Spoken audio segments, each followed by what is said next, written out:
नमस्कार, आप देख रहे हैं खबर सूत्र। मैं हूं आपके साथ वंदना राठौर। चलिए रुक करते हैं इस वक्त की तमाम बड़ी खबरों की ओर। संभल में हादसे में दूल्हा समेत 8 की मौत का मामला। सपा डेलीगेशन पहुंचा मृतकों के घर। सपा के कई सांसद और विधायक रहे शामिल। मृतकों को डेलीगेशन ने की पुष्पांजलि अर्पित। सपा नेताओं ने हर संभव मदद का दिया भरोसा। जुनवाई थाना क्षेत्र के हरगोविंदपुर का मामला बताया जा रहा है। क्या देखिए, दुर्भाग्यपूर्ण घटना थी 4 जुलाई की, और एक बहुत ही शुभ कार्य के लिए ये परिवार निकला था घर से। एक नई गृहस्थी, एक नया जीवन शुरू करने के लिए एक बच्चे का पूरा परिवार एकजुट होकर जा रहा था।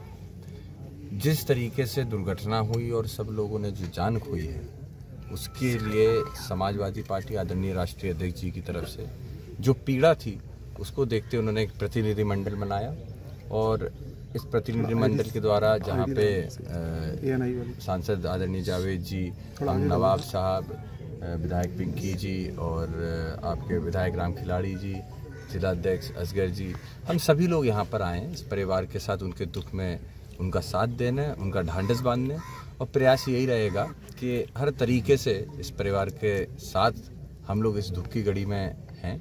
और जो पीड़ा थी, जिसको खोया है, देखिए जो होना था वो हो चुका है।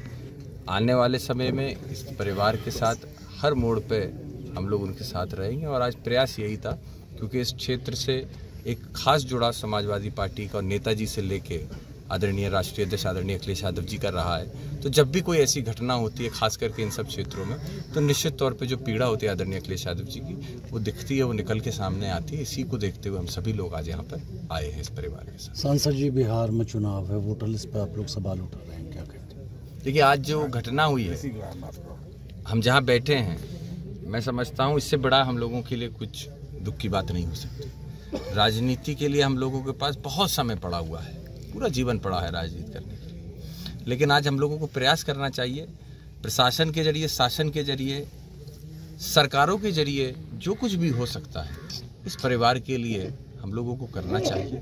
प्रयास ये भी करना चाहिए कि सरकार जो अपनी तरफ से सहायता कर सकती हैं, वो सरकारें भी सहायता आगे बढ़कर करने का काम करें। पीएम रिलीफ फंड से तो 2-2 लाख रुपए मिला है।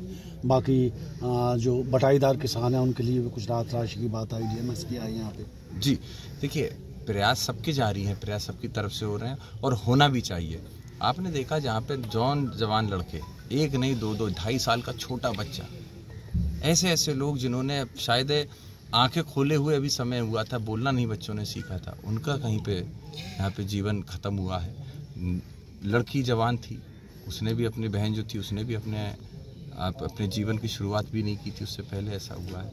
तो ऐसे में मैं समझता हूँ पार्टी और दल से ऊपर उठकर, हर किसी को जाति धर्म से ऊपर उठकर इस परिवार की और ऐसी घटनाओं में हमें मदद करनी चाहिए। समाजवादी पार्टी कुछ आर्थिक सहयोग कर रही है? जी बिल्कुल। देखिए, अभी हम लोगों ने हर मोड़ पे, समाजवादी पार्टी, राष्ट्रीय अध्यक्ष आदरणीय अखिलेश यादव जी ने, प्रदेश ये नहीं देश भर में कहीं भी घटना ऐसी होती है, निंदनीय घटना होती है, वहाँ पे अपनी तरफ से जितना सहयोग होता है हम लोग देने का काम करते हैं। आज अगर यहाँ पर आए तो निश्चित तौर पे आदरणीय अखिलेश यादव जी को एक पीड़ा है, उस पीड़ा के ही तहत उन्होंने हम सबको यहाँ पे भेजने का काम किया है। आज हम लोग यहाँ से जाने के बाद इस परिवार ने क्या खोया है, किस पीड़ा से वो गुजर रहा है, इसके बारे में हमारे सभी जो वरिष्ठ नेता यहाँ बैठे हुए हैं, वो आदरणीय अखिलेश यादव जी को इसका ज्ञान देंगे, इसके बारे में जानकारी देंगे। तो निश्चित तौर पे हम लोग वापस आके कुछ ना कुछ करने का काम करेंगे। सांसद जी, कांवड़ यात्रा चल रही है, क्या कहेंगे?